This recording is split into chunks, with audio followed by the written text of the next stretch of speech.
Donc on continue notre série des vidéos et donc cette fois-ci je vais continuer avec une vidéo où on va expliquer donc le service FTP. Donc dans ce serveur-là, je suis passée donc ici à l'onglet service pour vous montrer comment activer le service FTP. Donc là on s'assure qu'on a mis FTP à on.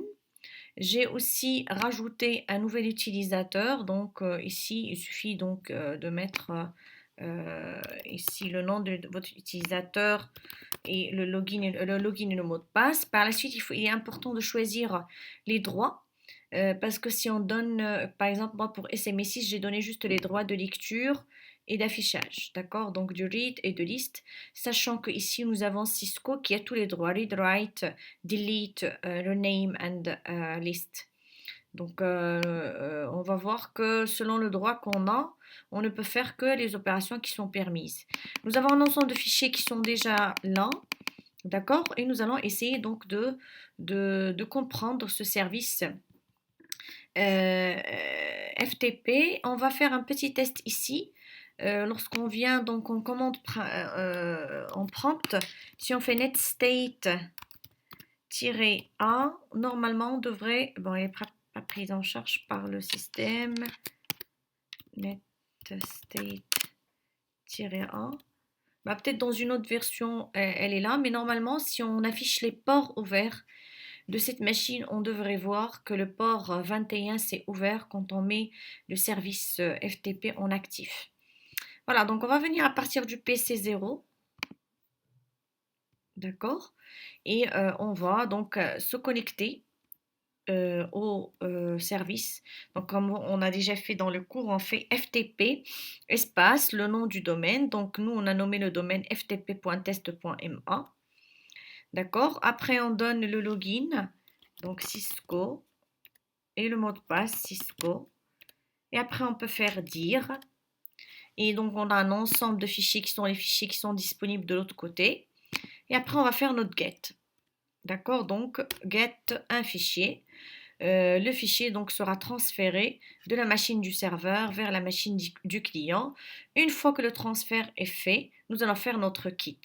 D'accord? Bien sûr, en attendant d'avoir une réponse ici, nous, on a déjà configuré ici le service, dans le service DNS, nous avons déjà mis, j'ai déjà rajouté un record qui est là, qui veut dire que ftp.test.ma, c'est quoi? C'est 10.20.1.2. Donc j'ai écrit le nom du domaine et j'ai mis le nom de l'adresse et j'ai mis add. D'accord? Donc tout à l'heure, on n'avait que le service web. Donc là, j'ai rajouté le service FTP. Et donc automatiquement, quand l'utilisateur fait FTP espace ftp.test.ma, la première requête qui va se faire, c'est la requête DNS. Comme notre DNS, c'est ce serveur, donc on va lui poser la question. Qu'est-ce que c'est que ftp.mc, ftp.test.ma. Et là, il va lui répondre comme quoi que ftp.test.ma, c'est 10.20.1.2. D'accord? Par la suite, on verra qu'il y aura le SYN, ACK et ACK sur le port 21. D'accord? Et ensuite, donc, il y aura toutes les étapes qu'on va voir ensemble. D'accord? Donc là, voilà. Donc, quand on termine un service FTP, on met Quit. OK? Alors maintenant, on a fait tout ça en mode real time. On va refaire ce TP, mais en mode simulation pour qu'on puisse voir les différentes étapes. Donc, on va réappeler donc, la fenêtre et on lance la première requête ftp espace ftp.test.ma. Ici, comme vous voyez, la première chose qui doit se faire, c'est le DNS. Donc là, on va ouvrir. Dans la réalité, si on fait le DNS une seule fois, on ne le répète pas. D'accord? Parce qu'on garde la résolution en cache. Donc là, on pose la question, c'est qui ftp.test, toujours je me dis sc.ma, .test.ma. Donc on part jusqu'au DNS. Le DNS va nous répondre en nous donnant l'adresse IP. Et immédiatement, ce qui va sortir, c'est une demande de connexion. D'accord? Sin, sin, ak et ak. D'accord? Sin ici, mais sur quel port? Sur le port 21. Voilà. Donc sin, sin, ak et ak. D'accord? Maintenant, donc voilà, donc là on aura la réponse de la part du serveur qui est une réponse qui doit être positive, qui commence par 2, 2. D'accord? Donc toujours port 21. Donc comme vous voyez là, 220, le message du welcome de la part du serveur. Une fois qu'on reçoit sa réponse, on doit confirmer avoir reçu cette réponse. Donc ensuite, le client doit continuer, c'est-à-dire en tapant le login. Donc nous, on va taper le login, Cisco. Là encore, quand on va taper le login va partir chez le serveur. Là, on vérifie le login qui va partir. User avec la commande user Cisco. Le serveur doit confirmer qu'il a reçu user Cisco et comme on a déjà vu, c'est une réponse qui doit commencer par 3 parce qu'il attend la suite. D'accord? 331 user OK need password. D'accord? Et nous, donc, on doit continuer l'étape en donnant à la prochaine étape le password.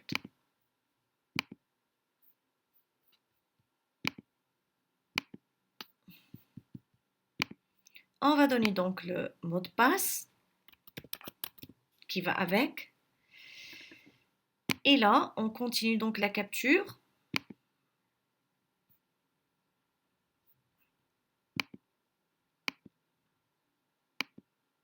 Donc, il y avait un accusé de réception donc, qui est déjà parti avant donc d'envoyer le mot de passe. L'accusé vert, c'était l'accusé de la réponse.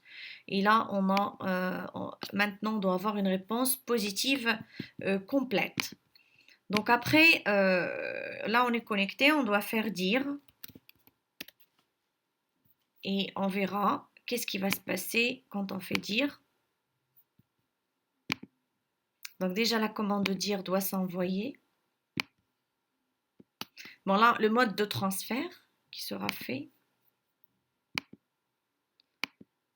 La validation du mode. Et par la suite, le dire qui doit s'envoyer.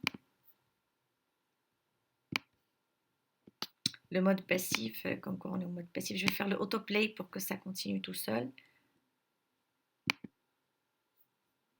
La réponse de la part donc du serveur sur toujours le port 21 pour dire qu'on accepte 227 l'ouverture du mode binary.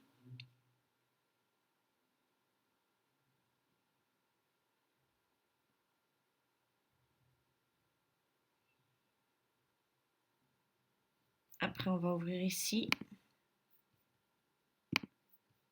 pour voir. Donc ça, c'est le list, c'est le dire qui voyage.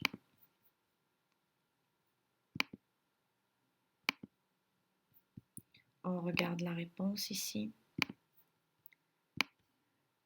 Donc là, on a la réponse qui commence par 1, qui veut dire qu'on accepte une réponse préliminaire positive. Et là, on devrait retrouver les demandes de connexion sur le port. Normalement, c'est le port 20, d'accord? Un port de données. Mais comme vous voyez là, c'est une demande, une ouverture de connexion SYN, SYN, ACK et ACK pour transférer les données.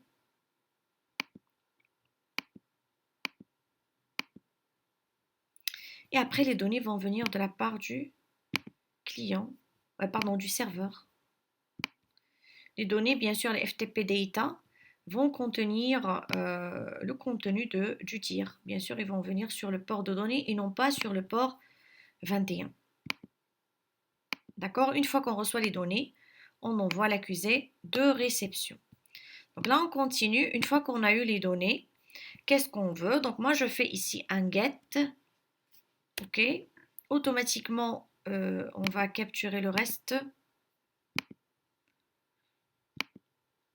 Donc le get doit s'envoyer. Et peut-être avant le get, encore une fois le mode binary. Donc ensuite passive, ensuite l'accusé. D'accord. Ensuite le get qui va voyager, qui sera le retrieve. D'accord. Donc ça c'est, on va voir si c'est le get ici ou le passif. Pas encore. Donc ça c'est juste le type de transfert. On travaille en mode passif. Et après, donc là c'est la réponse préliminaire. Là ce qui va voyager maintenant c'est le retrieve, c'est-à-dire le get. Retrieve. Et on donne le nom. D'accord. Et voilà, donc il doit nous valider. Et ensuite commencer à nous... ouverture de connexion avant. Sur le port de données. Voilà, c'est ce que vous allez voir ici. Un autre SYN, SYN, ACK et ACK. On ouvre le port de données. D'accord, vous voyez avec moi. On ouvre encore une fois le port de données. SYN, SYN, ACK et ACK. Et par la suite, on transfère. Les données seront transférées du côté du serveur. Bien sûr, dans ce cas-là, le fichier est long. Donc ici, au lieu de capturer, je me suis mise peut-être sur le TCP. Donc là, on a la réponse, mais les données vont se transférer. D'accord. Et chaque fois qu'on reçoit les données, on va envoyer des accusés. Donc comme le fichier est long, ça va prendre du temps. Donc je laisse auto-capture. Et à la fin, donc, quand le fichier sera transmis complètement, d'accord, donc vous voyez File Transfer in Progress parce que le fichier est long, vous voyez la longueur. Et donc, on aura les transferts segmentés, c'est-à-dire étape par étape. Et donc là, du côté du serveur, les verts, ce sont les accusés, d'accord. Une fois que ça se terminera, donc on devrait recevoir de la part du serveur une réponse positive qui commence par 2, d'accord, qui veut dire, je pense que c'est à 226 transfer complete. Et par la suite, donc, il faut fermer les ports qui ont été utilisés pour les données, d'accord. Donc, une fois que ça va se terminer, à la fin, on fait quitte. Et quand on va faire quitte, à ce moment-là, on va capturer le fin ACK et ACK. Là, on est toujours en cours de transfert. Donc là, parce que vous voyez, ça, c'est les accusés de réception des fichiers reçus. D'accord. Ce sont que des TCP, des accusés de réception. Donc là, on est arrivé à l'accusé 881. D'accord. On en a reçu en plusieurs étapes. D'accord. Les gris, c'est des FTP data et les verts, c'est des TCP. Parce que là, le serveur envoie, mais le client n'a pas des choses à envoyer, il ne fait que valider. Donc regardez, le serveur est arrivé actuellement à 10 361 comme numéro de séquence. D'accord. Le fichier arrive, mais tout à l'heure, ça a tardé aussi parce que c'est quand même lent. D'accord. Donc si je pars normalement en mode real time et que je reviens ici en window, ça va être normalement plus rapide pour recevoir. Ok. Et donc, à la fin de cette vidéo, donc de toute façon, je vais vous enregistrer aussi ce fichier. Vous devez donc avoir tout votre fichier. Donc, dans cette vidéo, donc, on a vu comment on configure le serveur FTP dans Packet Tracer. Ensuite, on a vu comment on crée des comptes dans Packet Trace, dans le serveur FTP. Et après, on a validé les three-way handshake sur le port 21, la commande user, la commande password. Bien sûr que user ou password, quand on capture, on voit les choses en clair. Et on a aussi validé les transferts de données. Et voilà, je vous laisse pour une autre vidéo avec un autre service.